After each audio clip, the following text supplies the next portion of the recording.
हिंदी व्याकरण। सबसे पहले भाषा। भाषा के माध्यम से मनुष्य भाव व विचारों का आदान प्रदान करता है। भाषा के दो रूप हैं, मौखिक भाषा, लिखित भाषा। व्याकरण से भाषा के शुद्ध बोलने व लिखने के नियमों का ज्ञान होता है। व्याकरण के 4 अंग होते हैं, वर्ण, शब्द, वाक्य व पद। ध्वनियों को लिखने की विधि लिपि कहलाती है।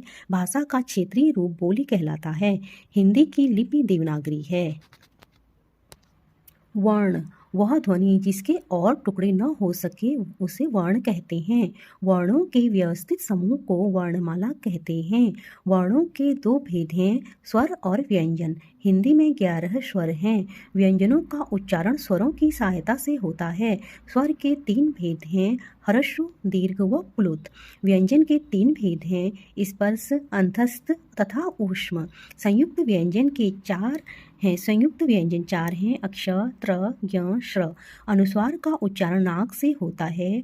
वर्णों को अलग अलग करके लिखना वर्ण विच्छेद कहलाता है। वर्तनी में अशुद्धि का मुख्य कारण अशुद्ध उच्चारण है। संधि, संधि का अर्थ है मेल। संधि में वर्णों के मेल से विकार उत्पन्न होता है।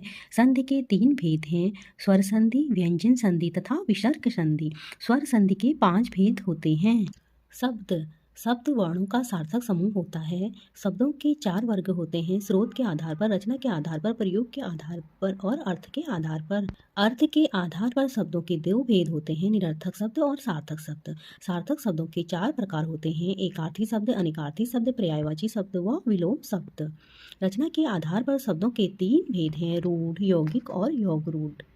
प्रयोग की दृष्टि से शब्दों के 2 भेद हैं, विकारी शब्द व अविकारी शब्द। उत्पत्ति के आधार पर शब्दों के 4 भेद हैं, तत्सम शब्द, तद्भव शब्द, देशज शब्द, विदेशी शब्द।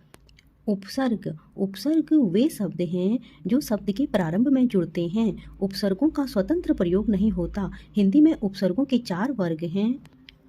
प्रत्यय, प्रत्यय शब्द के अंत में लगने वाले शब्दांश हैं जो अर्थ में विशेषता लाते हैं। प्रत्यय के 2 भेद हैं, कृत प्रत्यय तथा तदित प्रत्यय।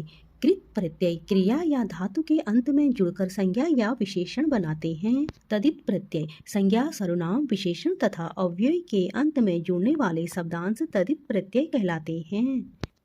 समास, समास का अर्थ है 2 या अधिक शब्दों का मेल कर उनका रूप संक्षिप्त करना।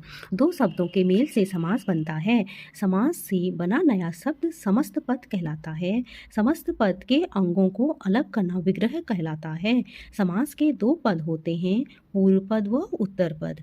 समास के 6 भेद हैं, तत्पुरुष, द्विगु, द्वंद्व, अव्ययी भाव, बहुव्रीहि, कर्मधारय। पर्यायवाची शब्द, समान अर्थ रखने वाले शब्दों को पर्यायवाची शब्द कहते हैं। पर्यायवाची शब्दों में सूक्ष्म अर्थभेद होता है।